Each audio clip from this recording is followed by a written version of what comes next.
அஸ்ஸலாமு அலைக்கும் வரஹ்மத்துல்லாஹி வபரகாத்துஹு. அல்ஹம்துலில்லாஹி நஹ்மதுஹு வ நஸ்தஈனுஹு வ நஸ்தக்ஃபிருஹு வ நஊது பில்லாஹி மின் ஷுரூரி அன்ஃபுஸினா வ மின் ஸய்யிஆத்தி அமாலினா மன் யஹ்திஹில்லாஹு ஃபலா முதில்ல லஹு வ மன் யுத்லில்ஹு ஃபலா ஹாதிய லஹு. வ அஷ்ஹது அன் லா இலாஹ இல்லல்லாஹு வஹ்தஹு லா ஷரீக லஹு வ அஷ்ஹது அன்ன முஹம்மதன் அப்துஹு வ ரசூலுஹு அம்மா பஅத். கண்ணியத்திற்குரிய எல்லாம் வல்ல அல்லாஹு ஜல்ல ஷானஹு தஆலாவின் நல்லடியார்களே, இஸ்லாத்தின் பார்வையில் உடைகள் என்ற தொடரில் சென்ற வாரம் சில செய்திகளை நம்ம அறிந்தோம். அதில் முக்கியமாக ஆதம் அலைஹிஸ்ஸலாத்து வஸ்ஸலாம் அவர்களை, ஹவ்வா அவர்களை அல்லாஹ் படைத்தவுடனே அவங்களுடைய நிர்வாணத்தை உணராத வகையில் படைத்திருந்தான். ஒரு மரத்தை சுவைக்கக்கூடாது என்று அல்லாஹ் தடை செய்த பொழுது, எப்போது அந்த தடையை மீறினார்களோ அப்போது அவங்களுடைய மறைவிடம் அவங்களுக்கு தெரிய ஆரம்பித்தது, உணர ஆரம்பித்தார்கள் என்கிற ஒரு செய்தியை நம்ம சென்ற வாரம் சொல்லியிருந்தோம். இந்த ஆதம் அலைஹிஸ்ஸலாம் அவர்கள் அங்கே நிர்வாணமாக இருந்தார்கள் என்ற ஒரு விஷயத்தை குர்ஆனில் இருவிதமாக வருகிறது. அது முரண்பட்டது போல் உங்களுக்கு தோன்றும். ஏன்னா அதையும் தெரிஞ்சு வச்சுக்கிறதுக்காக வேண்டி குர்ஆனை பார்க்கும் பொழுது ஆதம் ஹவ்வா ரெண்டு பேருமே ஆடையோடு இருந்தார்களா, நிர்வாணமாக இருந்தார்களா என்று பார்த்திங்கன்னா, குர்ஆனில் வரப்படி என்னென்று கேட்டால், ஷைத்தான் என்ன செய்கிறான்னு கேட்டால் அந்த கனியை சாப்பிட சொல்கிறான். சாப்பிட்ட உடனே இப்போ பதத்து லம்மா தாக்க ஷஜரத்தை, அந்த மரத்தின் கனிகளை அவர்கள் சாப்பிட்ட பொழுது, பதத்துலகுமா சவ்ஆத்துகுமா, அந்த ரெண்டு பேருடைய மறைவிடங்களும் அந்த ரெண்டு பேருக்கும் தோன்ற ஆரம்பித்தது. அல்லாஹ் என்ன வார்த்தையை போடுறான்னு கேட்டால், அவங்களுடைய மறைவிடத்தை பற்றி அவங்கள அப்போ தான் அறிய ஆரம்பிக்கிறாங்க. அதுக்கு முன்னாடி ஒரு குழந்தை மனநிலையில் இருக்கிறாங்க. இந்த மரத்தை சாப்பிட்ட உடனே தான் ஆண் பெண்ணுங்கிற அந்த பாகுபாடை உணரக்கூடிய ஒரு தன்மை அவங்களுக்கு கிடைக்கிறது. கிடைத்த பிறகு தான் அப்போ நம்ம ஆணாயிற்று, நம்ம பெண்ணாயிற்று என்று ரெண்டு பேருமே உணர்கிறார்கள். உணர்ந்து விட்டு ஓ தஃபிகா யஹ்சிஃபானி அலைஹிமா மின் வரக்கில் ஜன்னா, ரெண்டு பேருமே சொர்க்கத்தில் உள்ள இலைகளை வைத்து மறைக்க ஆரம்பித்தார்கள். அதுக்கு முன்னாடி அதே நிலையெல்லாம் இருக்கிறாங்க, ஆனால் நிர்வாணத்தை உணரல அவங்க. எப்போ இந்த மரத்தை சாப்பிட்றாங்களோ அப்போ தான் என்ன செய்கிறாங்க, நம்ம ஒரு ஆம்பளை, நம்ம ஒரு பொம்பளைன்னு ரெண்டு பேரும் உணர்றாங்க. அதுக்கு முன்னாடி வரைக்கும் ஒரு குழந்தை எப்படி ஆண் பெண் என்ற உணர்வு இல்லாமல் இருக்குமோ அந்த மாதிரி தன்மை உள்ளவர்களாகத்தான் ரெண்டு பேர் இருந்திருக்கிறார்கள் என்பதை இந்த 7வது சூறாவில் 22வது வசனத்தில் இது சொல்லப்படுது. எப்படி வருது, ஃபலம்மா தாக்க ஷஜரத்தை, ரெண்டு பேரும் அந்த மரத்தை சுவைத்த பொழுது, மரத்தைனா மரத்தில் உள்ள கனியை சுவைத்த பொழுது, பதத்துலகுமா சவ்ஆத்துகுமா, ரெண்டு பேருடைய மறைவிடங்களும் அந்த ரெண்டு பேருக்கும் தெரிய ஆரம்பித்தது. இதை சுவைச்ச உடனே தெரியுதுன்னா என்ன அர்த்தம், எப்போவுமே ஏற்கனவே இருந்த மாதிரி தான் இருக்கிறாங்க. இதை சுவைத்த உடனே அவங்களுக்கு அந்த ஆண் தன்மை பெண் தன்மை என்கிற உணர்வு அப்போ தான் ஏற்படுகிறது. ஒருவேளை அந்த மரத்தினால் கூட அது ஏற்பட்டிருக்கலாம், ஆனால் சாப்பிட்ட உடனே ஏற்பட்டுச்சு. பதத்துலகுமா சவ்ஆத்துகுமா, அந்த ரெண்டு பேருடைய மறைவிடங்களும் அந்த ரெண்டு பேருக்கும் தெரிய ஆரம்பித்தது. ஓ தஃபிகா யஹ்சிஃபானி அலைஹிமா மின் வரக்கில் ஜன்னா, ரெண்டு பேருமே சொர்க்கத்தின் இலைகள், அங்கே பெரிய பெரிய இலைகள் இருக்குமோ அதை எடுத்து தங்களை மறைத்து கொள்ள ஆரம்பிச்சிட்டாங்க. அப்போ நிர்வாணங்கிறத உணர்ந்தது அப்போ தான். அதுக்கு முந்தி இதை நிர்வாணமாக தான் இருக்கிறாங்க. நிர்வாணமாக இருந்தாலும் ஒரு குழந்தை எப்படி நிர்வாணத்தை உணராதோ அந்த தன்மையில் அவங்க இருக்கிறாங்க. எப்போ இந்த மரத்தை சாப்பிட்டாங்களோ ஒரு முதிர்ச்சி அடைகிறாங்க. முதிர்ச்சி அடைந்த பிறகு நம்ம ஒரு ஆண், நம்ம பெண்ணு முன்னாடி மறைத்து கொள்ளணும், பொது இடத்தில் மறைத்து கொள்ளணும் அப்படிங்கிற உணர்வு இவருக்கு, அவங்களுடைய மனைவி ஹவ்வா அவங்களுக்கும் அல்லாஹ் ஏற்படுத்துகிறான் என்று இந்த வசனத்திலிருந்து வருகிறது. அதே மாதிரி இதே கருத்தை எல்லாம் என்ன செய்கிறான்னு கேட்டால் இன்னொரு வசனத்துலேயும் சொல்லி காட்டுகிறான். அதில் ஆனால் இதில் என்ன வருதுன்னு கேட்டால் 20வது சூறாவில் 121வது வசனத்துலேயும் இந்த கருத்து வருது. எப்படி வருது, ஃபாக்கலா மின்ஹா, அந்த ரெண்டு பேருமே அந்த மரத்திலிருந்து சாப்பிட்டார்கள். சாப்பிட்ட உடனே பதத்துலகுமா சவ்ஆத்துகுமா, சாப்பிட்ட உடனே அவங்களுடைய மறைவிடங்களை பற்றி அவங்களுக்கு தெரிய ஆரம்பித்தது. வாசகத்தை அப்படி சொல்கிறான், பதத்துலகுமா சவ்ஆத்துகுமா, அவங்களுடைய மறைவிடங்களை பற்றி அந்த அறிவு அப்போ தான் அவங்களுக்கு கிடைக்கிறது. ஓ தஃபிகா யஹ்சிஃபானி அலைஹிமா மின் வரக்கில் ஜன்னா, சொர்க்கத்து இலைகளை வைத்து தங்களை மறைத்து கொள்ள ஆரம்பித்தார்கள்ங்கிற ஒரு விஷயம் 20வது சூறாவில் 121 இருக்குது. இந்த 2 வசனத்தையும் வைத்து பார்த்தீங்க என்று சொன்னால் அவங்க நிர்வாணமாக தான் இருக்கிறாங்க. ஆல்ரெடி அதை உணராமல் தான் இருந்தாங்க. ஆதம் அலைஹிஸ்ஸலாம் படைக்கும் பொழுது ஒரு ஆடையை கொடுத்து அல்லாஹ் படைக்கலை, நிர்வாணமாகத்தான் 2 பேரும் படைக்கப்பட்டிருக்கிறார்கள். அவங்களுக்கு அந்த ஆண் தன்மை பெண் தன்மைங்கிற அந்த தன்மையை கொடுக்காத காரணத்தினால அவங்க அதை உணராமல், ஒரு குழந்தை நிலையில் இருந்து உணராமல் இருக்கிறார்கள் விளங்குறது. எப்போ அவங்க அதை உணர்றாங்கன்னா அந்த மரத்தை சாப்பிட்டோன்னே, எந்த மரத்தை சாப்பிடக்கூடாது என்று அல்லாஹ் தடுத்திருக்கிறானோ அந்த மரத்தை சாப்பிட்ட உடனே தான் ஆஹா நம்ம சாப்பிட்டோன்னே ஒரு உடலில் ஒரு மாற்றம் ஏற்பட்டுருது. அந்த மாற்றம் ஏற்பட்ட உடனே நம்ம ஆண் பெண்ணுங்கிற அந்த வேறுபாட்டை 2 பேர் விளங்குனாங்க. இயற்கையாகவே மறைக்க ஆரம்பிச்சிட்டாங்க. ஒரு ஆண் பெண்கிற வேறுபாடு எப்போ விளங்க ஆரம்பிக்கிறதோ இயற்கையாகவே என்ன செய்யணும், மறைத்து கொள்ளணும் என்கிற அந்த வெட்க உணர்வும் சேர்த்து வந்துவிடும். அந்த மாதிரி வந்தது என்று இந்த வசனம் சொல்கிறது. இந்த 2 வசனத்தில் என்ன வருதுன்னு கேட்டால், நிர்வாணமாக இருக்கிறாங்க. நிர்வாணமாக இருக்கிறவங்க அந்த மரத்தை சாப்பிட்டவுடனே நம்ம நிர்வாணமாக இருக்கிறோங்கிறத உணர்றாங்க. அப்போ தான் அவங்க நிர்வாணத்தை உணர்றாங்க. உணர்ந்த உடனே இலைகளை கொண்டு மறைத்து கொண்டார்கள்ன்ட்டு இந்த வசனம் சொல்லிடுதா. இதே விஷயத்தை வேறொரு இடத்துல சொல்லும்போது இது கொஞ்சம் மாற்றமாக வரும். இந்த மாற்றமாக வர்றதுனால தான் நீங்கள் தெரிஞ்சு வச்சுக்கிற குரானில் முரணாக இருக்குது, இது ஒரு மாதிரியாக சொல்லுது, அது ஒரு மாதிரியாக சொல்லுது நினைக்கக்கூடாதுங்கிறதுக்காக வேண்டி இதுக்கு மாற்றமாக ஒரு வசனம் எப்படி வருதுன்னா 7வது சூறாவில் 121வது வசனத்தில் வருகிறது. வசுவச லஹும ஷைத்தான் அவங்களுக்கு ஒரு வசுவாஸ், அதாவது ஒரு தீய எண்ணத்தை போடுகிறான். ஷைத்தான் என்ன செய்கிறான், 2 பேருக்கும் போய் ஒரு தீய எண்ணத்தை போடுகிறான். எதுக்காக போடுகிறான்னு கேட்டால் யுபுதிய லஹுமா, அந்த 2 பேருக்கும் வெளிப்படுத்தி காட்டுவதற்காக, மா ஊரிய அன்ஹுமா மின் சவ்வாத்திஹிமா, அவங்களுடைய மறைக்கப்பட்ட மறைவிடங்களை அவங்களுக்கு காட்ட வைப்பதற்காக வேண்டி ஷைத்தான் என்ன செய்கிறான், ஒரு வசுவசாக போடுறான். அவங்களுடைய மறைவிடம் இருக்கிறது, அதாவது மறைவிடம்னா மறைக்க வேண்டிய பகுதி, மர்மஸ்தானங்கள், அந்த உறுப்புகளை மறைத்து கொள்ளணும் என்கிற ஒரு விஷயத்திலிருந்து அதை வெளிப்படுத்தி காட்டுவதற்காக ஷைத்தான் ஒரு தவறான எண்ணத்தை போட்டான் என்று இந்த வசனத்திலே வருதா. இதுக்கு மாற்றமாக வரக்கூடிய வசனம் என்னன்னு கேட்டால் 7:27 வசனம். இதில் அல்ல என்ன செய்கிறான்னு கேட்டால், யாபனி ஆதமுடைய மக்களே, லா எஃப்தின் அன்னக்கும் ஷைத்தான் உங்களை சோதனைக்கு உள்ளாக்கி விடக்கூடாது, அதுக்கு இடம் கொடுத்துடாதீங்க. ஷைத்தான் உங்களை சோதித்து பார்ப்பதற்கு இடம் கொடுக்காதீங்க. எது மாதிரி கம அஹரஜ் அபவைக்கும் எனல் ஜன்னா, சொர்க்கத்திலிருந்து உங்களுடைய தாய் தந்தையரை, அதாவது மஹபாவை 2 பேரும் எப்படி வெளியேற்றினானோ அந்த மாதிரி அவனுடைய சூழ்ச்சிக்கு நீங்கள் ஆளாயிராதீங்க. நல்லது சொல்கிற மாதிரி சொல்லி உங்களை எல்லாம் மலக்காயிரும், சாப்பிட்டீங்கன்னா நீங்கள் மலக்காயிருவீங்க, நிரந்தரமாக இங்கே இருப்பீங்க, அதனால் அந்த மரத்தை சாப்பிடுங்கன்னு ஒரு எண்ணத்தை போட்டான்ல. இந்த மாதிரி பொய் வாக்குறுதி கொடுத்து உங்களுடைய பெற்றோர்களை, உங்களுடைய தாய் தந்தையரான ஆதம் ஹவ்வாவை வெளியேற்றது மாதிரி உங்களையும் அவன் வெளியேற்றுவதற்கு நீங்கள் இடம் கொடுத்துடாதீங்க என்று சொல்லிவிட்டு அடுத்த வாசகம் என்ன வருதுன்னா, என்சிவ் அன்ஹுமா லிபாசகுமா, ஷைத்தான் அந்த 2 பேருடைய ஆடைகளையும் கலட்டினான்.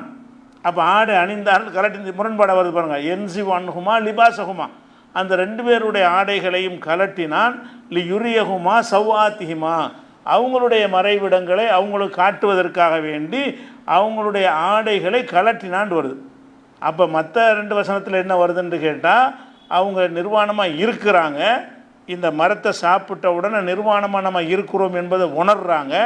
உணர்ந்த உடனே மரத்தின் இலைகளை வைத்து தங்களை மறைத்து கொண்டார்கள் அந்த 2 வசனத்தில் வருகிறது. 7:27 என்ன வருதுன்னு கேட்டால், அவங்க என்சிவ் அன்ஹுமா லிபாசகுமா, அவங்க அணிந்திருந்த ஆடைகளை அவன் கலட்டினான். அப்போ ஏற்கனவே ஆடையோடு இருக்கிறாங்கன்னு வருது. ஆடையை கலட்டினாங்கிற வார்த்தை எதை சொல்லும்னு கேட்டால், ஆடையோடு இருந்தாங்கங்கிறது தான் சொல்லுது. அப்போ என்சிவ் அன்ஹுமா லிபாசகுமா, அவங்க அணிந்திருந்த லிபாஸை, ஆடையை அவன் கலட்டினான். எதுக்காக வேண்டினா அவங்களுடைய மறைவிடத்தை அவங்களுக்கு காண்பிப்பதற்காக வேண்டி ஆடையை கலட்டினான்னு வருது. இப்போ ஆடையை இருந்து கலட்டினான் என்ற வாசகமும், ஆடை நிர்வாணமாக இருந்தார்கள், அந்த மரத்தை சாப்பிட்டவன நிர்வாணத்தை உணர்ந்தார்கள் என்ற வாசகமும் நேர்முரணாக இருக்குது. நேருக்கு நேர் வச்சு பார்த்தீங்க, நேரடி அர்த்தத்தின் பிரகாரம் பார்த்தீங்கன்னா இது சொல்கிற விஷயம் வேறையாக இருக்குது, அந்த 2 வசனங்கள் சொல்லக்கூடிய விஷயம் வேறையாக இருக்குது. அதான் அந்த 2 வசனம் என்ன சொல்லுதுன்னா, நிர்வாணமாக தான் இருந்தாங்க, படைக்கும்போது ஆடையெல்லாம் அவங்கள்ட்ட இருக்கலை, ஆடை இல்லாமல் தான் இருந்தாங்க. நம்ம நிர்வாணமாக இருக்கிறோங்கிறத உணர்வை தான் எல்லாம் கொடுத்தான். இந்த மரத்தின் மூலமாக உணர்வை கொடுத்தவனை மறைத்து கொண்டார்கள். அப்போ படைக்கப்படும் போது நிர்வாணம் தான் வந்துடுதா. அப்போ இது என்ன சொல்லுதுன்னு கேட்டால், அவங்க ஆடை அவன் கலட்டினாண்டு வருது. இப்லீஸ் என்ன பண்ணுறான், அவங்க ஆடையை கலட்டி அவங்களுடைய மறைவிடத்தை அவங்களுக்கு காட்டினான் என்று வருகிறது. நேரடியாக பார்த்தா முரணாக இருக்கா? ஆடையை கலட்டினான் என்று சொல்லும் பொழுது அவன் வந்து ஆடையோடு தான் அவங்க 2 பேர் இருந்திருக்கிறாங்க, இருந்த ஆடையை கலட்டி விட்டுவிட்டான் அப்படிங்கிற மாதிரி வருது. அப்போ இது 2 முரண் மாதிரி தெரிஞ்சாலும் நம்ம அல்லாஹ்வுடைய வார்த்தையில் முரண் இருக்காது. அது ஆழமாக கவனமாக சிந்தித்து பார்த்தோம்னு சொன்னால் முரண்பாடு இல்லாத முறையில் 2ஐயும் இணைத்து நம்ம விளங்க முடியும். முரண்பாடு மாதிரி தெரிஞ்சாலும் முரண்பாடு இல்லாத வகையில் அதை விளங்க முடியும். அதான் அவங்களுடைய ஆடையை கலட்டினான் என்று சொன்னால் ஆடை இருந்து கலட்டினான்ற ஒரு அர்த்தத்தில் அது சொல்லப்படலை. ஏன்னு கேட்டால் ஆடை இல்லாமல் இருந்தாங்கன்ட்டு வேறு 2 வசனத்தில் சொல்லியாச்சு. அப்போ ஆடையை கலட்டினான்னு அர்த்தம் என்று கேட்டான்னா ஆடை இல்லாமல் நிர்வாணத்தை உணர செய்கிறான்ல, உணர செய்கிறது ஆடையை கலட்டின மாதிரி தானே. அதுக்கு முந்தைய ஆடை இருந்தாலும் நம்ம ஆடையோடு தான் இருக்கிறோன்னு அவங்க நினச்சிக்கிட்டு இருக்கிறாங்க. ஏன்னா இந்த ஆண் பெண்கிற அந்த ஒரு வேறுபாடு இல்லாத காரணத்தினால் அதை உணராமல் இருந்தார்கள். உணராமல் இருந்ததுனால தான் அல்லாஹ் என்ன செய்கிறான்னு கேட்டால் இப்லீஸ் வந்து அவங்க ஆடையை கலட்டி விட்டுட்டான் அப்படின்னு சொன்னான்னு எடுத்துக்கொண்டோம்னு சொன்னால் இது 2க்கும் முரண்பாடு வராது. இது இந்த ஆடை சம்பந்தமாக சொல்லப்பட்ட ஒரு விஷயம். அடுத்ததாக வந்து இந்த நிர்வாண விஷயத்தை பொறுத்த வரைக்கும் நபிகள் நாயகம் ஸல்லல்லாஹு அலைஹி வஸல்லமுடைய காலத்தில் மக்காவுடைய காபிர்கள் இருக்காங்க இல்லையா, அவங்க என்ன செய்வாங்கன்னா இந்த வழிபாட்டு தலங்களில் நிர்வாணத்தை வந்து அனுமதிச்சிருந்தாங்க. காபாவில் வந்து ஹஜ்ஜிக்கு வந்து இப்ராஹிம் நபி காலத்திலிருந்து நடந்துக்கிட்டு இருக்கிறது. இஸ்லாம் வந்த பிறகு இந்த ஹஜ்ஜி வரல. நபிகள் நாயகம் ஸல்லல்லாஹு அலைஹி வஸல்லமுடைய காலத்துக்கு முன்னாடியே அந்த மக்கள் ஹஜ்ஜி செஞ்சுக்கிட்டு இருக்கிறாங்க. சில முறைகளில் மாற்றம் இருக்கும். நம்ம இஸ்லாம் வந்த பிறகு சில விஷயங்களை மாற்றி இருக்குமே தவிர அந்த தவாப் செய்வது அந்த காபா மற்ற எல்லாமே தொழுகிற விதங்கள்லாம் வித்தியாசமாக இருக்கும். ஆனால் ஹஜ்ஜிங்கிற ஒரு வணக்கத்தை அவங்க என்ன செஞ்சாங்க, அவங்களும் செஞ்சுக்கிட்டு இருந்தாங்க. செஞ்சுக்கிட்டு இருக்கும்போது என்ன செய்கிறாங்கன்னு கேட்டால் குறைசி கோத்திரத்தார் இருக்காங்க இல்லையா, அவங்க மாத்திரம்தான் ஆடை அணிந்து காபாவில் வலம் வரணும். காபாவை தவாப் செய்கிறதா இருந்தால் குறைசி கோத்திரம் மாத்திரம் என்ன செய்வாங்க, அவங்க ட்ரெஸ்ஸை போட்டு ஸ்டைலாக வந்து அதை சுற்றிக்கிட்டு வருவாங்க. குறைசி அல்லாத வேறு ஜாதியெல்லாம் மற்ற ஜாதி அவங்க குறைசியை தவிர மற்றவர்கள் எல்லாம் தாழ்த்தப்பட்டவர்கள் என்று கருதி அவங்க வந்து காபாவுக்கு வந்தாங்கன்னா இருக்கிறாலாம் கரட்டி போட்டு நிர்வாணமாக தவாப் செய்யணும். ஆடையோடு வருவாங்க, வெளியூர்லேருந்து புறப்பட்டு ஆடையோடு வருவாங்க, மக்காவுக்குலாம் ஆடையோடு வந்துடுவாங்க. எப்போ காபாவோட நுழையிறாங்களோ அந்த இடத்துல பிடிங்கிடுவாங்க, ஆடையெல்லாம் கலட்டு நிர்வாணமாக போய் தவாப் செய்யி. இது ஆண் பெண் பேதமெல்லாம் கிடையாது, நிர்வாணமாக இருப்பார்கள் பொதுவாக வர்ற காரணத்தினால ஆம்பளையாக இருந்தாலும் நிர்வாணமாக விட்டுருவாங்க, காபாவில் பெண்களாக இருந்தாலும் நிர்வாணமாக விட்டுருவாங்க. அந்த மாதிரி நடந்து கொண்டார்கள்ங்கிற ஒரு செய்தி நம்ம என்ன செய்கிறோம், இந்த நிர்வாணத்தை இஸ்லாம் வந்து எப்படி தடுத்ததுங்கிறதுக்காக இந்த சம்பவம். இது எங்கே வருதுன்னு கேட்டால் புகாரில் 1665வது ஹதீஸில் வருகிறது. கானன் நாசு எத்தூஃபூன ஃபில் ஜாஹிலியத்தி உராத்தன், அறியாமை காலத்தில் மக்கள் வந்து நிர்வாணமாக தவாப் செய்து வந்தார்கள். காபாவை தவாப் செய்கிறதா இருந்தால் நிர்வாணமாக தான் செய்யணும். ஆடை இன்றைக்கும் கூட இருக்கிற சில மதங்களின் வழிபாட்டு முறைகளில் வந்து நிர்வாணத்தை வலியுறுத்துகிறாங்க.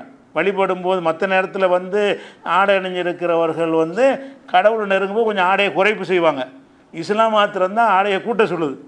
புது சீனத்துக்கும் இந்த குள்ளி மஸ்ஜிது, ஒவ்வொரு வழிபாட்டு துலத்தின் போதும் கண்ணியமாக அலங்காரமாக அமைத்து கொள்ளுங்கள் அப்படின்னு இஸ்லாம் சொல்லுகிறது. மற்ற இதில் என்ன செய்வாங்கன்னா கடவுளை வழிபட போகும்போது மேலாடையை கலட்டுவாங்க, சட்டையை கலட்டி உள்ள வாங்க, பாதி நிர்வாணம், அந்த மாதிரியெல்லாம் சொல்லக்கூடிய விஷயங்கள் இருக்குது. அவங்க என்ன செய்கிறாங்கன்னு கேட்டால் உயர்ந்த ஜாதியினர் மாத்திரம் நிர்வாணம் இல்லாமல் தவாப் செய்யலாம், உயர்ந்த ஜாதி இல்லாமல் நீங்கள் இருந்தீங்கன்னு சொன்னால் நிர்வாணமாக தான் செய்யணும், ஆணாக இருந்தாலும் பெண்ணாக இருந்தாலும். அப்போ இல்லல் ஹுமுசுன்னா குறைசிகளை தவிர மற்ற எல்லாருமே வந்து நிர்வாணமாக செய்து வந்தார்கள். அதே நேரத்தில் வந்து இந்த குறைசி என்ன செய்வாங்கன்னு கேட்டால் சில ஆட்கள்கிட்ட காசு வாங்கிட்டு அவங்க சில ஆடை வச்சுருப்பாங்க. இந்த குறைசிகள் யாருக்கு ஆடை கொடுக்குறாங்களோ அவங்க ஒரு வகையான ஆடையை வச்சுருப்பாங்க. அப்படி கொடுத்தவங்க மட்டும் ஆடையோடு செய்யலாம். அவன் போட்டுக்கிட்டு வந்த ஆடையை கொண்டு தவாப் செய்யக்கூடாது, நிர்வாணமாக தான் செய்யணும். அது குறைசி என்ன செய்வாங்கன்னு கேட்டால் இல்லைங்க ஏதாவது பார்த்து செய்யுங்க, நாங்கள் ஆடை அணிஞ்சிக்கிட்டு தவாப் செய்கிறோன்னு சொன்னோமே ஆனால் அவன் ஒரு ஆடையை கொடுப்பான், அதுக்குன்னு வச்சுருப்பாங்க சம்பாதிக்கிறதுக்காக வேண்டி.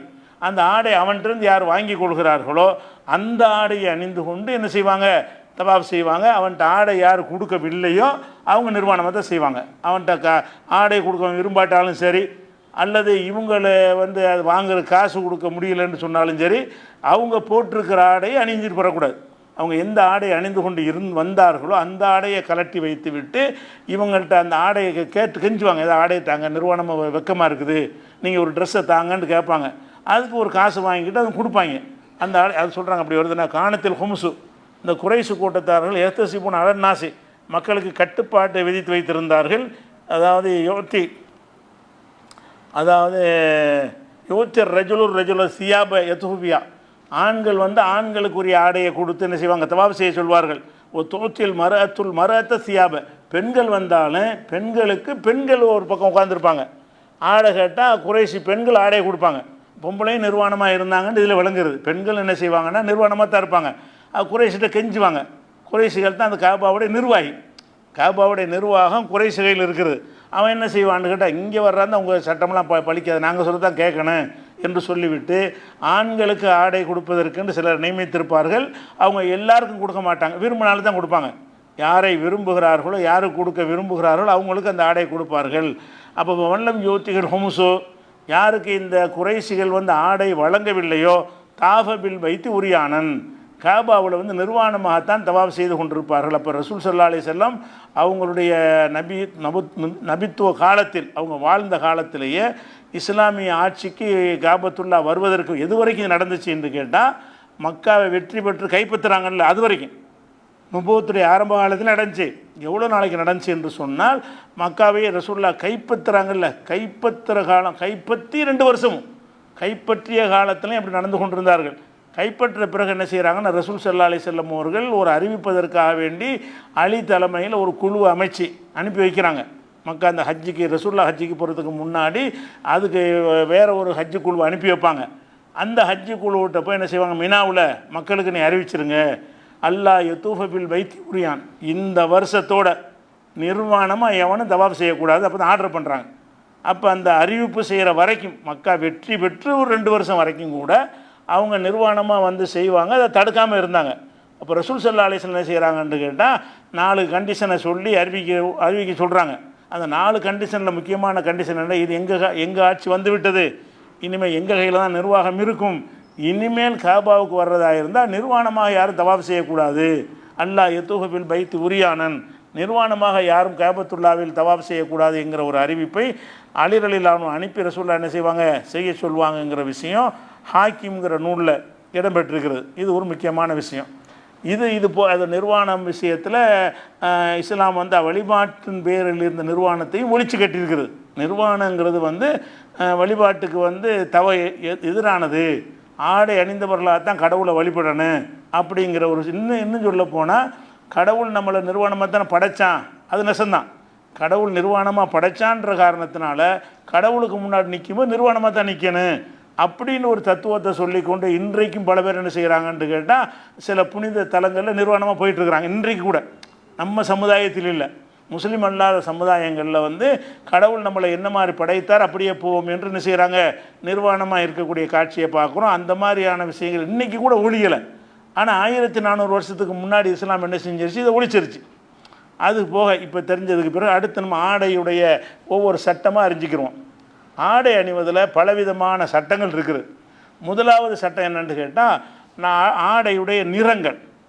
நம்ம ஆடை அணிகிறோம் என்று சொன்னால் பலவித நிறங்களில் நம்ம ஆடை அணிகிறோம். அந்த பலவித நிறங்களில் ஆடை அணியலாமா, அல்லது குறிப்பிட்ட நிறத்தில் தான் அணியணுமா, அல்லது குறிப்பிட்ட நிறத்தில் அணியக்கூடாதா என்பது முக்கியமாக ஆடையுடைய எல்லா அம்சத்தையும் நம்ம அறிஞ்சிக்கிறணும். முதலாவது கலர் அறிஞ்சிக்கிறணும். கலர் நீங்கள் பார்த்தீங்கன்னு சொன்னால், நபிகள் நாயகம் ஸல்லல்லாஹு அலைஹி வஸல்லம் அவர்கள் எல்லா விதமான கலர்லையும் ஆடை அணிஞ்சிருக்கிறாங்க. எந்த அளவுக்கு அணிஞ்சிருக்கிறாங்கன்னு கேட்டால், முதலாவது எடுத்துக்கொண்டீர்கள்னு சொன்னால், இப்னு உமர் அவர் என்ன செய்கிறாருன்னு கேட்டால், மஞ்சள் கலரில் ஒரு ட்ரெஸ்ஸை அணிஞ்சிக்கிட்டு இருக்கிறார். இப்னு உமருங்கிறவர் வந்து மஞ்சள் கலர்னால் இந்த வெள்ளை கலராக தான் ட்ரெஸ்ஸு வரும். இவங்க வீட்டில் சாயம் போடுவாங்க.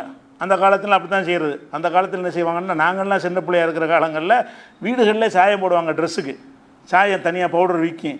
அதை வச்சு முக்கியம் என்ன செய்வாங்க, வெள்ளை துணி மஞ்சள் ஆக்குவாங்க, வெள்ளை துணியை கருப்பாக்குவாங்க, வெள்ளை துணி சிவப்பு ஆக்கிடுவாங்க. இந்த பலவித டிசைன்லாம் இப்போ உள்ளதெல்லாம் கிடையாது. அந்த மாதிரியான காலம் நாங்கள் சின்ன பிள்ளையில பார்த்துருக்குறோம்னு சொன்னால், அப்போ அந்த காலத்தில் எடுத்துக்கிறோங்க, இந்த வண்ண ஆடையெல்லாம் இருக்காது. என்ன செய்வாங்கன்னு கேட்டால், ஒரு வெள்ளை கலரில் ஒரு கலரில் தயாரிக்கிற கலர் பஞ்சு கலரில் தான் வரும். அது ஆடையுடைய கலர் வேணும்னு சொன்னால் என்ன செய்வாங்கன்னா, சாயத்தில் முக்கி அவங்களே மஞ்சளாக சிவப்பாக மாற்றிக்கிடுவாங்க. அப்போ இப்னு உமர் என்ன செய்வார்ன்னு கேட்டால், ஆடை வாங்கிட்டு வந்து மஞ்சள் கலர் ஆக்கிடுவார். மஞ்சள் சாய தண்ணியில் முக்கி அந்த துணியை மஞ்சள் ஆக்கிடுவார். அப்போ இதை கேட்குறாங்க. ஏன்னா எப்போ பார்த்தாலும் நீங்கள் மஞ்சள் கலரில் போடுறீங்களே, ட்ரெஸ்ஸை வாங்குறீங்க, மஞ்சள் கலராக ஆக்கி அணியிறீங்கள, என்ன காரணம்? இப்னு உமர் இது மாதிரி செய்கிறத பார்த்துட்டு கேட்குறாங்க. இது புகாரில் 166வது ஹதீஸில் இது இருக்குது. அவர் சொல்கிறார், மஞ்சள் கலர் நான் ஏன் செய்கிறேன்ட்டு கேட்டால், அம்மா சுஃப்ரத்து, நான் மஞ்சள் நிற ஆடையை அணிவதற்கு என்ன காரணம்னு கேட்டால், இப்போ இன்னி ராயித்து ரசூலுல்லாஹி ஸல்லல்லாஹு அலைஹி வஸல்லம் யஸ்புகு பிஹா, நபிகள் நாயகம் ஸல்லல்லாஹு அலைஹி வஸல்லம் அவர்கள் இந்த மஞ்சள் கலரில் தன்னுடைய ஆடைகளுக்கு சாயம் ஏற்றியதை நான் பார்த்திருக்கிறேன். அன உஹிப்பு அன் அஸ்புக பிஹா, அதனால் நானும் இதை அணிய விரும்புகிறேன். இப்போ ரசூல்லாவை இவர் பார்த்துருக்கிறார். இதே மாதிரி மஞ்சள் ஆடையை அணிஞ்சு ரசூல்லாவை பார்த்துருக்கிறார். நீங்கள் மஞ்சள் ஆடை அணிகிறேன்னு கேட்கும் பொழுது அதுலேயும் பார்த்தா நிறைய பார்த்துருக்கிறாரு. அதனால் அப்படி அணிகிறாரு. பல கலரில் அணிஞ்சிருந்தாங்கன்னு சொன்னால் இந்த வார்த்தையை சொல்ல முடியாது. ரசூல்லாவை இவர் பார்க்கும்போது மஞ்சள் ஆடையை அணிந்திருக்கிறாங்க, அதை மட்டுமே சூஸ் பண்ணி பண்ணுறாரு. எப்போ பார்த்தாலும் மஞ்சளை அணிகிறாரு என்று கேட்டால் அதிகமாக மஞ்சள் நிற ஆடையை அணிந்தவர்களாக இருந்திருக்கிறாங்கன்னு இது வழங்குறது. என்ன சொல்கிறாரு, அம்மா சுஃப்ரத்து, நான் மஞ்சளா என்று கேள்வி கேட்குறேன், எதுக்கு மஞ்சாடை அணிகிறேன்னு கேட்குற, மஞ்சள் ஆடை எதுக்கு அணிகிறேன் என்று கேட்டால், இப்போ இன்னி ராயித்து ரசூலுல்லாஹி ஸல்லல்லாஹு அலைஹி வஸல்லம் யஸ்புகு பிஹா, நபிகள் நாயகம் ஸல்லல்லாஹு அலைஹி வஸல்லம் அவர்கள் மஞ்சள் நிற ஆடையில் மஞ்சள் நிற சாயம் போட்ட ஆடையை அணிந்திருப்பதை என் கண்ணால் நான் பார்த்துருக்குறேன், அதனால் நான் அதை விரும்புகிறேங்கிறார். அப்போ ஃபஸ்ட்டு விளங்குற என்னென்னு கேட்டால், இந்த மஞ்சள் பொதுவாக மஞ்சளை போட்டால் ஒரு மாதிரி நம்மளை பார்ப்பாங்க. மஞ்சள் கலரில் சட்டை போட்டிங்கன்னா இந்த மஞ்சள் கலரில் போட்டிருக்கிற அது இன்னும் இஸ்லாத்துக்கு எதிரானது மாதிரி, இஸ்லாம் தடுத்திருக்கிற ஒரு காரியம் மாதிரி அதிகமான மக்கள் என்ன செய்கிறாங்க, வழங்கி வச்சுருக்கிறாங்க. ஆனால் மஞ்சளுக்கு அப்படி தடையே கிடையாது. மஞ்சேர்னு உள்ள கலரில் என்ன செய்யலாம், நம்ம ஆடை அணிந்து கொள்ளலாம். ஏன்னு கேட்டால் ரசூல்லா அணிந்திருக்கிறார்கள், அதை ஃபாலோ பண்ணி ஒரு சஹாபி அணிஞ்சிருக்கும் ஆதாரம் இல்லை. சஹாபி அணிந்ததற்கு ரசூல்லாவை தான் ஆதாரம் காட்டுறாரு. அப்போ ரசூல்லா அணிஞ்சிருக்கிறாங்க போது அப்புறம் என்ன கேள்வி இருக்கிறது? அப்போ மஞ்சள் நிற ஆடை நமக்கு தடுக்கப்பட்டது கிடையாது. மஞ்சள் கலராக நம்ம சட்டையும் மஞ்சளாக போடலாம், பேண்ட்டு மஞ்சளாக போடலாம், எல்லாத்தையுமே தலையில் கட்டுற தலப்பாக மஞ்சளாக போட்டுக்கலாம், தொப்பி மஞ்சளாக போட்டுக்கலாம், எல்லாமே ஆடை தானே, ஆடைங்கிற எல்லாமே வரும். அப்போ உள்ளாடைகளை மஞ்சளாக போட்டுக்கலாம், என்ன வேணாலும் போட்டுக்கலாம், தப்பு கிடையாது மஞ்சளுங்கிறது. அதே மாதிரி சிகப்பு கலர், செக்கச்செவேர்னு சிவப்பு கலரில் ஆடை உடுத்தலாமா என்று கேட்டால், நபிகள் நாயகம் ஸல்லல்லாஹு அலைஹி வஸல்லம் அவர்கள் அந்த ஒரு கூடாரத்தில் தங்கியிருக்கிறாங்க. கூடாரத்தில் தங்கிட்டு கூடாரத்திலேருந்து வெளியே வர்றாங்க. மக்கள்லாம் இப்போ ரசூல்லா வருவாங்க வெயிட் பண்ணிகிட்டு இருக்கிறாங்க வெளியூரில். அப்போ கூடாரத்தில் வரும்போது எப்படி வர்றாங்கன்னு கேட்டால், ஓ ஹரஜன் நபி, இது புகாரில் 376வது ஹதீஸில் இருக்கிறது. ஓ ஹரஜன் நபியு ஸல்லல்லாஹு அலைஹி வஸல்லம் ஃபி ஹுல்லத்தின் ஹம்ரா, ரசூல் ஸல்லல்லாஹு அலைஹி வஸல்லம் அவர்கள் செக்கச்செவேர் என்ற ஒரு ஹுல்லத்துனா ஒரு ஜோடி ஆடைக்கு சொல்லுவது. ஜோடின்னு சொன்னால் மேலாடையும் கீழாடையும் ஒரே கலராக இருக்கும். அதாவது சட்டையும் சிவப்பாக இருக்கும், வேட்டியும் சிவப்பாக இருக்கும், அல்ல சட்டையும் சிவப்பாக இருக்கும், பேண்ட்டும் சிவப்பாக இருக்கும், மேலையும் கீழையும் ஒரே ஒரு செட்டுக்கு பேர் ஹுல்லத்துங்கிறது. ரசூல்லா அணிஞ்சாங்கன்னு கேட்டால் செக்கச்செவேர் என்று ஆடை அணிந்தவர்களாக வந்தார்கள். ஹுல்லத்தில் வந்தாங்க. ஹுல்லத்துனா என்னன்னு கேட்டால், அவங்க மேலே போட்டிருக்கிறதும் சிவப்பாக இருக்கிறது, கீழே போட்டிருக்கிறதும் சிவப்பாக இருக்குது. அது சட்டையா அல்லது துணியாக தெரியலை.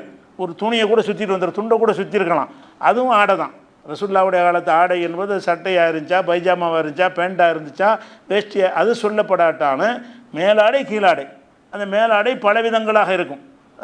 தைக்கப்பட்ட சட்டையாக இருந்தால் கூட சிவப்பு சட்டைன்னு வச்சுக்கிறோங்க, இல்லை தைக்கப்படலை துண்டுன்னு வச்சுக்கிறோங்க. ஒரு சிகப்பு கலர் துணியை போர்த்தி கொண்டிருப்பார்கள், கீழே கட்டியிருக்கிற வேஷ்டியும் சிவப்பாக இருக்கும். அப்போ நபி ஸல்லல்லாஹு அலைஹி வஸல்லம் அவர்கள் சிவப்பு கலரில் மேலாடையும் கீழாடையும் அணிந்தவர்களாக மக்கள் மத்தியில் வெளியே வந்தார்கள். அப்போ ஒரு ட்ரெஸ் எடுத்துக்கொண்டு மக்கள்லாம் வெயிட் பண்ணிகிட்டு இருக்கிறாங்க. அவங்க மக்கள் மத்தியில் காட்சி தருவதற்கு எந்த நேரத்தில் வர்றாங்க, சிவப்பு கலரில் போட்டுட்டு வர்றாங்க. சிவப்பு கலரும் போடலாம், ஆனால் சிவப்பு கலர் நம்ம போட்டால் ஒரு மாதிரியே பார்ப்பாங்க, என்ன இது நாடக நடிகர் மாதிரி சிவப்பு கலரில் சட்டையை போடுறீங்கன்னு கேட்பாங்க. ஆனால் ரசூலுல்லாஹ் போட்டிருக்கிறாங்க. சிவப்பு கலர் இஸ்லாத்துக்கு எதிரானது கிடையாது. அதே மாதிரி இது புகாரில் 376 அதே புகாரில் 3823வது ஹதீஸில் வருகிறது. ரசூல் ஸல்லல்லாஹு அலைஹி வஸல்லம் அவர்களுக்கு அன்பளிப்பாக கொஞ்சம் ஆடை வருகிறது.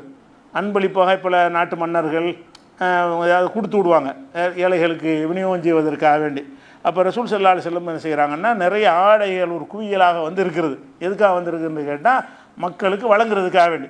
மக்களுக்கு வழங்குறதுக்காக பணக்காரங்க கொடுத்துருப்பாங்க, அல்லது அந்நிய நாட்டில் உள்ள சின்ன சின்ன அரசர்கள் அன்பளிப்பாக கொடுத்துட்ருப்பாங்க. ஏதோ ஒரு வகையில் ஏழைகளுக்கு கொடுப்பதற்காக வேண்டி ஒரு ட்ரெஸ்ஸு குவியல் இருக்கிறது. அதில் ஃபீஹா ஹமீசத்தும் சவுதா, அதில் கருப்பு நிற சின்ன சட்டை. ஹமீசத்துனா இது வரைக்கும் உள்ள சட்டை, இடுப்பு வரைக்கும் இருக்கும்ல, இடுப்பு வரைக்கும் போடுற சட்டை, அவங்களோட அதில் ஒரு கருப்பு கலரில் ஒரு சட்டை ஒன்று இருந்துச்சு. சகீரத்தும் சின்னதாக வர சின்ன பெரிய ஆள் போட முடியாது. அந்த அந்த அந்த ட்ரெஸ்ஸில் வந்து கருப்பு கலரில் ஒரு சட்டை இருக்குது. அந்த சட்டை வந்து சகீரத்தும் சின்னதாக இருந்துச்சுன்னு சொன்னால் பெரிய ஆளுக்கு போட முடியாது. சின்ன பிள்ளைகள் போடுற மாதிரியான ஒரு அடிப்படையில் ஒரு சட்டை இருக்குது. அப்போ ரசூலுல்லாஹ் செய்கிறாங்க, அந்த சட்டையை எடுத்து காட்டி, நல்லா பார்க்குறதுக்கு நல்லா இருக்குது அந்த சட்டை. அந்த சட்டையை எடுத்து மக்கள்கிட்ட காட்டி சொல்கிறாங்க, மண் தரவுன அன் நக்ஸோ ஹாதிஹி, இந்த சட்டையை நான் யாருக்கு கொடுப்பேன் நீங்கள் நினைக்கிறீங்கன்னு கேட்குறாங்க. இந்த சட்டையை நான் ஒரு ஆள் கொடுக்க போகிறேன், நான் யாருக்கு கொடுப்பேன்னு நீங்கள் சொல்லுங்கள் பார்ப்போம் அப்படிங்கிறாங்க ரசூல் ஸல்லல்லாஹு அலைஹி வஸல்லம். அது எப்படி மக்களுக்கு தெரியும்? ரசூலுல்லாஹ் நினைக்கிறது மக்களுக்கு தெரியுமா? யாருக்கு கொடுக்க போகிறோன்னு எல்லாம் மௌனமாக இருக்கிறாங்க. இன்னாரும் கொடுப்பீங்கன்னு சொல்ல முடியாது. அப்போ ரசூலுல்லாஹ் என்ன செய்கிறாங்கன்னு கேட்டால், உம்மு ஹாலிதுன்னு ஒரு சிறுமி, உம்மு ஹாலிதுன்னு இந்த ஹிஜ்ரத்துலாம் போயிட்டு வந்த ஒரு சிறுமி இருக்கிறாங்க. அந்த சிறுமி என்ன செய்கிறாங்கன்னா, அவங்களே இந்த குடும்பத்தார் வந்து தூக்கிட்டு வந்திருக்கிறாங்க. உம்மு ஹாலிதை, சின்ன பிள்ளை, பொம்பளை பிள்ளை, சிறுமி ஒன்று அவங்க பெற்றோரோடு வந்திருக்கிறாங்க. அப்போ ரசூலுல்லாஹ் என்ன செய்கிறாங்கன்னா, அந்த சிறுமியை கொண்டு வாங்க, இங்கே உம்மு ஹாலிதுங்கிறவங்கள என்கிட்ட கொண்டு வாங்கங்கிறாங்க. அவங்கள தூக்கி ரசூலுல்லாஹ் கிட்ட வர்றாங்க. வந்தோன்னு என்ன செய்கிறாங்கன்னா, அந்த ஹமீசத்தை சின்ன சட்டை எடுத்து ரசூல் ஸல்லல்லாஹு அலைஹி வஸல்லம் அந்த சிறுமிக்கு அணிவிக்கிறாங்க. ஃபஹதல் ஹமீசத்தை பியதிஹி ஃபல்பஸகா, தன்னுடைய கையால் அந்த ஆடை எடுத்து அந்த சின்ன பிள்ளை தானே சிறுமிக்கு அணிவிக்கிறார்கள். அணிவிச்சு என்ன செய்கிறாங்கன்னா, ஒக்கால அப்ளி வாகலுக்கு நல்லா போட்டு என்ன செய்யி இத்து போகிற அளவுக்கு நீ அணிஞ்சிக்க, நீண்ட காலத்துக்கு இதை பயன்படுத்திக்கங்கிற அர்த்தம். அதுக்கு இற்று போகும் அளவுக்கு இதை நீ நல்லா பயன்படுத்திக்க என்று சொல்லிவிட்டு அணிவித்தார்கள். அந்த ஆடையில் காணபிக அளமும் நகலரும் அவசரம். அந்த ஆடை வந்து கருப்பு நிற ஆடையாக இருந்தாலும் அதில் வந்து பச்சை கலரில் கோடுகள் இருந்துச்சு, பச்சை கோடு போட்ட கருப்பு ஆடை. அப்போ இதில் என்ன பிரச்சனைன்னு கேட்டால், கருப்பு ஆடை என்பது மார்க்கத்தில் ஒரு தடுக்கப்பட்டதாக இருக்கும் என்று சொன்னால் அதை தூக்கி எரிஞ்சிருப்பாங்க. இதெல்லாம் மனுஷன் அணிகிற ஆடையா, இதெல்லாம் ஆடையை ஏற்றுக்கிற முடியுமான்னு என்ன செஞ்சுருப்பாங்க. ஆனால் அவங்க அந்த கருப்பு ஆடை எடுத்து என்ன செய்கிறாங்க, ஒரு அந்த சிறுமியை கொடுத்துட்டு என்ன செய்கிறாங்கன்னா, அவங்க அபிசீனியாவில் ரொம்ப நாள் இருந்துட்டு ஹிஜ்ரத்து போயிட்டு அந்த அம்மா வந்திருக்கு, அந்த சிறுமி வந்திருக்கிறாங்க. அப்போ என்ன செய்கிறாங்கன்னா, அந்த அந்த ஆடையை சொல்லிவிட்டு சனாண்டா அரபி மொழியில் உள்ள வார்த்தையில் அபிசீனிய பாஷையில் ரொம்ப அழகாக சூப்பராக இருக்குங்கிறோம்ல, இந்த சூப்பராக இருக்குங்கிறதுக்கு அபிசீனிய வார்த்தை சனாங்கிறது. ரசூலுல்லாஹ் என்ன செய்கிறாங்க, அந்த ஆடை அணிஞ்சு சனாங்கிறாங்க. நல்லா இருக்குது, அந்த பாஷை அந்த பிள்ளைக்கு தெரியும். அபிசீனியாவோட இருந்துட்டு வந்ததுனால அந்த மொழியில் வந்து ரொம்ப அழகாக இருக்குது அப்படின்னு அர்த்தம். அந்த ஆடையை அணிவித்து விட்டு சனா நல்லா இருக்குது, சூப்பராக இருக்குது, அருமையாக இருக்குன்னு ரசூலுல்லாஹ் அதை வந்து ரசிக்க வர செய்கிறாங்க. அப்போ இதில் கருப்பு நிற ஆடை என்பதும் தடுக்கப்பட்டது கிடையாது, மஞ்சளும் தடுக்கப்பட்டது கிடையாது, எந்த கடன் தடுக்கப்பட்டது கிடையாது. இருந்தாலும் ஒன்றுக்கு ஆதாரம் சொல்ல வேண்டி இருக்குது, தெரிஞ்சுக்கிறதுக்காக வேண்டி. அப்போ அந்த கருப்பு கலரில் ஆடை ரசூலுல்லாஹ் அணிஞ்சிருக்கிறாங்கன்னா அதை ரசூலுல்லாஹ் அணியலை, ஆனால் அணிஞ்சாலும் அணியாட்டுற மார்க்கத்தில் ரெண்டு ஒன்று தானே. ரசூலுல்லாஹ் அணிஞ்சாலும் அது மார்க்கத்தில் உள்ளது தான், யாருக்காவது அணிவித்தாலும் அனுமதிக்க எப்படி தான் அர்த்தம். ரசூலுல்லாஹ் இது அணிஞ்சாலும் இந்த இதில் வரல. ஆனால் ரசூலுல்லாஹ் என்ன செய்கிறாங்கன்னா, ஒரு முஸ்லீமுக்கு தான் அணிவிக்கிறாங்க, ஆடையை அக்செப்ட் பண்ணிக்கிட்டாங்களா இல்லையா, அதே மாதிரி உள்ள விஷயம். அதுக்கடுத்து என்ன செய்கிறாங்கன்னா, ரசூல் ஸல்லல்லாஹு அலைஹி வஸல்லம் அவர்கள் வந்து அவங்கள்ட்ட ஒரு ரிஃபா என்பவருடைய மனைவி, ரிஃபான்னு ஒருத்தர் இருந்தார், அவருடைய மனைவி வந்து ரசூலுல்லாஹ்ட்ட ஒரு கம்ப்ளைண்ட் பண்ணுறதுக்கு வர்றாங்க கணவரை பற்றி. என் கணவர் என்னை ஒழுங்காக நடத்த மாட்டேங்கிறாரு, என்னை புள்ள குட்டிகளோடு இருக்கிறேன், என்னை டைவர்ஸ் பண்ண விரும்புகிறாருன்னு ஒரு புகாரோடு என்ன செய்கிறாங்க, ரசூலுல்லாஹ்வை பார்க்க வர்றாங்க. அப்படி வரும்போது அவங்க எப்படி வந்தாங்கன்னு சொல்லி ஆயிஷா, இது புகாரில் 5825வது ஹதீஸில் வருகிறது. அலைஹா ஹிமாருன் அஹ்லரும், அந்த ரிஃபாவுடைய மனைவி வந்து பச்சை நிற முக்காடு போட்டுக்கொண்டு வந்தார்கள். தலையில் முக்காடு போடுவாங்கள்ல, இந்த முட்டாக்குங்கிறாங்கல்ல, அந்த ஹிஜாப்னு இப்போ சொல்லிக்கிட்டு இருக்கிறாங்கல்ல, அந்த இது என்ன கலர் இருக்குன்னா பச்சை கலரில் போட்டுக்கொண்டு வந்தார்கள் இருக்குது. அப்போ பச்சைங்கிற ஒரு கலரும் அனுமதிக்கப்பட்ட கலர் தான். ரசூலுல்லாஹ்ட்ட வர்றாங்க, இந்த கலர்லாம் போடுற, இந்த கலரில் ஆடையை போடலாமான்னு கேட்கலாம்ல. அப்படி ரசூல் ஸல்லல்லாஹு அலைஹி வஸல்லம் அவர்கள் கேட்கல. இன்னும் சொல்ல போனால் ரசூல் ஸல்லல்லாஹு அலைஹி வஸல்லம் அவர்கள் அவங்களே பச்சை நிற ஆடை அணிந்து உரை நிகழ்த்துகிற சம்பவம்லாம் இருக்குது. இன்னும் என்னென்ன வண்ணங்களுக்கெல்லாம் ஆதாரம் இருக்குது அந்த விஷயங்கள் இன்ஷா அல்லாஹ் நம்ம அடுத்தடுத்த வாரங்களில் பார்ப்போம். அஸ்ஸலாமு அலைக்கும்.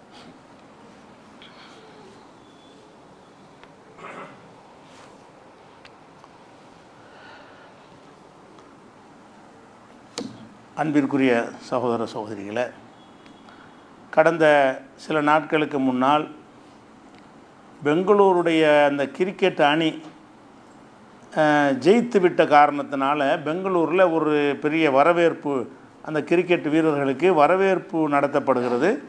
அதில் 32,000 பேர் அமரக்கூடிய அந்த அரங்கத்துக்குள்ளே லட்சக்கணக்கான மக்கள் அனுமதி கொடுத்து கூட்ட நெரிசலில் ஒரு 11 பேர் இறந்துட்டாங்க. அந்த அந்த விழாவை கொண்டாடுறோங்கிற பேரில் 11 பேர் இறந்து விட்டார்கள்ங்கிற ஒரு செய்தி நீங்கள்லாம் படிச்சிருப்பீங்க. அது முக்கியமில்லை.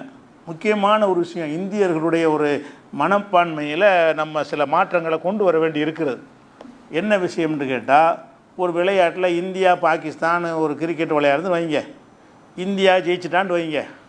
இந்த மக்கள் என்ன நினைக்கிறாங்கன்னா, இந்திய நாடே ஜெயிச்சா நினைக்கிறாங்க. 7 பேர் விளையாடுறாங்க, இந்த 7 பேர் ஜெயிச்சிட்டான்றது சாதாரண ஒரு அர்த்தத்துக்கு என்ன செய்கிறாங்கன்னா, இதை இந்தியா போய் பாகிஸ்தானே பிடிச்சிக்கிட்ட மாதிரி இந்தியா ஜெயித்து விட்டுதுங்கிறாங்க. பாகிஸ்தான் ஜெயிச்சுன்னு வைங்க, பாகிஸ்தான் நாடு நம்மளுடைய ஒரு ஜானையாவது பிடிச்சிருப்பானா? 7 விளையாட்டு வீரர்கள் 8 விளையாட்டு வீரர்கள் வந்து விளையாடுறாங்க. அந்த 8 விளையாட்டு வீரர்களுடைய ஒரு திறமைன்று சாதாரணமாக எடுத்துக்கிறத விட்டுட்டு, இந்த விளையாட்டில் இந்தியா ஜெயித்தால் என்ன இந்தியாவுக்கே ஒரு பாகிஸ்தான் கிடைச்சிட்ட மாதிரி, அப்போ பாகிஸ்தானுக்கே இந்தியா கிடைச்சிட்ட மாதிரி அவங்க அப்படி தான் இருக்கானுங்க. அப்போ ஒரு விளையாட்டில் ஒன்று ஜெயிக்கிறத வந்து என்ன மாதிரி எடுத்துக்கணுங்கிற ஒரு புத்தி இந்திய மக்களுக்கு இல்லை. எந்த விஷயத்தில் எடுத்துக்கொண்டா, கிரிக்கெட்டில் ஜெயிச்சானா பெங்களூர் அணி ஜெயிச்சா பெங்களூர் வந்து இந்தியாவெல்லாம் கைப்பற்றிக்கிட்டான்னு அர்த்தமா?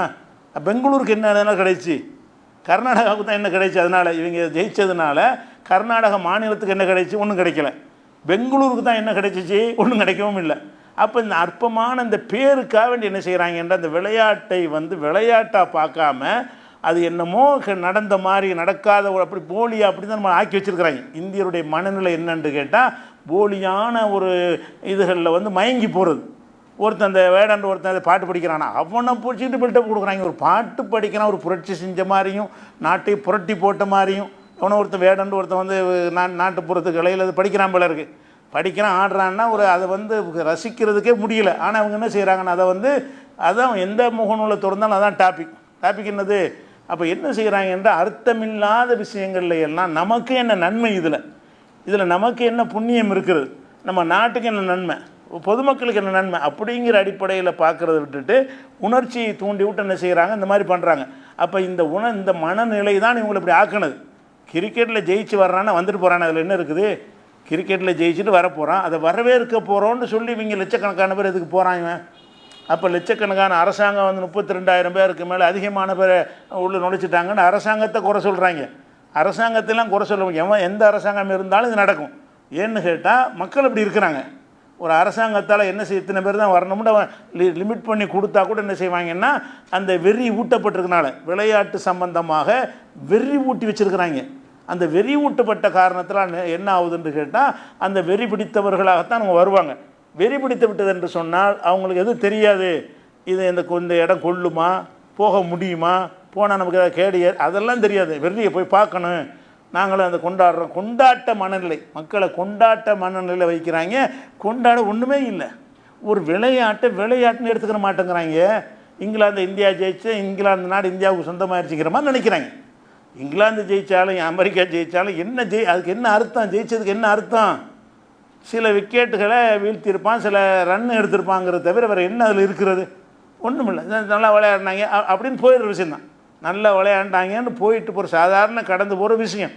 நாய் பண்ணி ஜெயிச்சதுக்கெல்லாம் அப்படி பண்ணுறானுவோ. குதிரை பந்தயம்னு வைப்பாங்க, இவன் வீட்டு நாய் ஜெயிச்சுட்டுன்னு வைங்க, அதுக்கு கொண்டாட்டம். நாய் ஜெயிச்சா, குதிரை பந்தயத்தில் குதிரை ஜெயிச்சா அது கொண்டாட்டம், மாட்டு வண்டி பந்தயத்தில் இவன் மாட்டு வண்டி ஜெயிச்சா கொண்டாட்டம். இந்த மாதிரியான ஒரு கொண்டாட்ட மனநிலையில் என்ன செய்கிறாங்க இருக்கிற காட்சியை பார்க்குறோம். இஸ்லாம் வந்து இதெல்லாம் வந்து பைத்தியக்காரத்தனம்னு சொல்லுது. நபிகள் நாயகம் ஸல்லல்லாஹு அலைஹி வஸல்லம் அவங்கள்ட்ட ஒரு குதிரை ஒன்று இருந்தது, அந்த ஒட்டகம். அந்த ஒட்டகத்தை வந்து யாராலும் மிஞ்ச முடியாத அளவுக்கு எதில் இருந்தாலும் அதான் ஃபஸ்ட்டு வரும். அப்போ ஒரு ரசூலுல்லாஹ் ஒரு பந்தயம் வைக்கிறாங்க. ஒரு கிராமவாசி வர்றாரு, அவர் ஒட்டகத்தோடு வர்றாரு, ரசூலுல்லாஹ்வுடைய ஒட்டகத்தை முந்தினோன்னா சஹாபாக்கெல்லாம் கவலை. என்ன கவலை? நம்ம ரசூலுல்லாஹ்வுடைய ஒட்டகம் தோற்று போச்சே, ஒரு கிராமவாசி வந்து ரசூலுல்லாஹ்வுடைய ஒட்டகத்தை ஜெயிச்சு விட்டார அப்படின்னு சொல்லி பயங்கரமாக கவலைப்படுறாங்க. அப்போ ரசூலுல்லாஹ் என்ன செய்கிறாங்க, அந்த மக்களுக்கு கவலையை போக்குறாங்க. இதில் என்ன கவலைப்படுறீங்க? மேலே போன எதாக இருந்தாலும் கீழே வந்து தான் ஆகணும். நான் என்னுடைய ஒட்டகம் நேற்று ஜெயிச்சா நாளைக்கு கீழே வந்து தான் ஆகணும். எது மேலே போனாலும் சரி கீழே வந்து ஆகணும். சாதாரண லைட்டாக எடுத்துக்கிட்டாங்க. சின்ன விஷயம், இது ஒரு கவலைப்படுற விஷயம் கிடையாது. இதில் என்னுடைய ஒட்டகம் ஜெயிச்சிச்சின்னா அதில் இருமாந்து போகக்கூடிய விஷயம் கிடையாது. சும்மா ஒரு ரசிச்சுட்டு நவன்றணுமே தவிர இதில் வெறி பிடித்து அலையக்கூடாது என்பதற்கு தானே ரசூலுல்லாஹ் என்ன செய்கிறாங்க, எந்த ஒரு பொருள் மேலே உயர்ந்தாலும் சரி அது கீழே ஒரு நாள் வரும். என் ஒட்டகமே ஜெயிச்சிட்டு வந்தாலும் நாளைக்கு ஒரு நாள் கீழே தான் போகும். இந்த பெங்களூர் அணி இப்போ ஜெயிச்சிருச்சு இல்லை, காலமெல்லாம் ஜெயிச்சிட்டு இருக்குமா? அடுத்த போட்டியிலும் ஜெயிக்குமா? அதுக்கு அடுத்த போட்டியிலும் ஜெயிக்குமா? தோற்று அப்போ என்ன செய்வேன்? பெங்களூருக்கு கொளுத்திடுவோமா, தீ வச்சு கொளுத்திடுவோமா? இன்னைக்கு ஜெயிக்கிறேன்னு நாளைக்கு தோற்று போகும்லப்பா, என்ன செய்கிறீங்க இப்போ? அப்போ வெற்றி தோல்விங்கிற விளையாட்டில் வெற்றி தோல்விங்கிறது சாதாரண ஒரு சகஜம்னு சொல்லுவாங்க. வெற்றியும் தோல்வி விளையாட்டில் சகஜம்னு என்ன அர்த்தம்? சாதாரண ஒரு விஷயம். அதில் வந்து இருமாந்து போவதற்கோ கவலைப்படுறதுக்கோ இடிஞ்சு போகிறதுக்கோ ஒன்றுமே கிடையாது. இந்த உணர்வு இல்லாத காரணத்தினால் இந்த மக்கள் பலியாக இருக்கிறாங்க. அரசாங்கத்தையோ இந்த தானா முன் வந்து நீதிமன்றம்லாம் வழக்கு தொடுக்கிறாங்க. நீதிமன்றம் அந்த நீதிபதியை முதலமைச்சராக இருந்தாலும் நடந்தான் இருக்கும் இல்லைங்களா? எந்த நீதிமன்றம் வழக்கு தொடுக்கிற அவர் இருந்தாலும் இந்த வெறி பிடித்தவர்களுக்கு கவுன்சிலிங் கொடுக்கணும், இவங்களுக்கு அதை சொல்லி கொடுக்கணும். விளையாட்டு ஆடுங்கப்பா, சும்மா சந்தோஷப்பட்டுக்கிறங்க என்ன, அதோடு நிப்பாட்டிக்கணுமே தவிர அதையும் வெறி பிடித்ததுக்கு அலையிறீங்க அப்படிங்கிற அளவில் இந்த மக்களை வந்து வென்றெடுக்கவில்லை என்று சொன்னால் இது மாதிரி நிறைய நடக்கும். அதனால் இது தகவலுக்காக வேண்டி இஸ்லாம் வந்து அது மாதிரியாக இருப்பதெல்லாம் ஒரு இந்த ஒட்டகத்து விஷயத்தை வைத்து ரசூல் ஸல்லல்லாஹு அலைஹி வஸல்லம் அறிவுரை சொல்லியிருக்கிறார்கள். இதே நாட்டு மக்களுக்கு நம்ம என்ன செய்கிறோம்? அறிவுரையாக சொல்லி வைக்கிறோம். அஸ்ஸலாமு அலைக்கும்.